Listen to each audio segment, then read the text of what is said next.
सरकारच्या धोरणावर मध्यंतर पण होणार आहे। निवडणुकीच्या अगोदर या असलेल्या राज्याचे तत्कालीन मुख्यमंत्री उपमुख्यमंत्री सगळ्यांनी लाडक्या बहिणीची अगदी राखी बांधून घेतली। माझी प्रश्न साधा आहे, त्यावेळेला तुम्ही सांगितलं होतं की सर्वांना सरसकट जेवढे लोक अर्ज करतील, जेवढ्या महिला भगिनी त्या सगळ्यांना त्या ठिकाणी लाभ मिळेल म्हणून। आणि मी माझ्याकडे कॉपी आहे, मी वर्तमानपत्राच्या कॉपी आहेत, वाटतं तुम्हाला मी बोलायला दिल नाही। प्रश्न विचारा शिंदे साहेब। सभापती महोदय, सरसकट सगळ्यांना आम्ही लाभ देऊ असं जाहीर केलं। त्यावेळेला सगळ्यांना सगळे हे म्हणतात त्याप्रमाणे जी आर काढला, 100% जी आर काढला। 10 जुलै 10 जानेवारी पासून जी आर काढले, त्यामध्ये निकष नियम सगळे ठरवले। काही आमदारांना त्या ठिकाणी अध्यक्ष पण केलं समितीचं।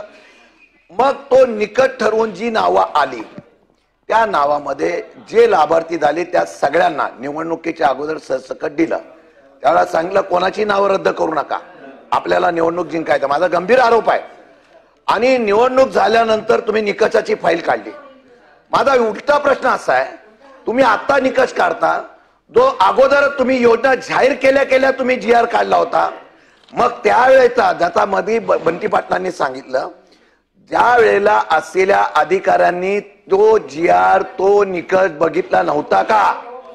मग ती यादी तुम्ही अप्रूव्ह केली, तुम्ही पैसे वाटले, सरकारच्या तिजोरीतले पैसे लाभार्थी नसलेल्या बहिणींचे तुम्ही जर वाटले असाल तर सरकार आणि तिथले अधिकारी दोषी आहेत। त्या बहिणीचा काय दोष आहे? त्यांनी मी जाहीर केल्यामुळे त्यांनी फॉर्म भरले आणि नंतर तुम्ही त्या बहिणींना धमकी देता तर तुमच्यावर आम्ही त्या ठिकाणी कारवाई करू। घाबरून काही महिला भगिनी गेल्या आणि सांगितलं आमचं याच्यातून लाभार्थी म्हणून नाव कळा। माझा आरोप असा आहे, सरकारच्या तिजोरीवर सरकारच्या लोकांनी टाकलेला दरोडा आहे। माझं स्पष्ट म्हणणं आहे की ज्या अधिकाऱ्यांनी चूक केली असेल, तो लाडक्या बहिणीची नाही, त्या अधिकाऱ्यावर तुम्ही कारवाई करणार आहात का? ज्यांनी आधी त्या असलेल्या जी आर ला डावलून सुद्धा पात्र केली असेल त्यांच्यावर तुम्ही कारवाई करणार आहात का?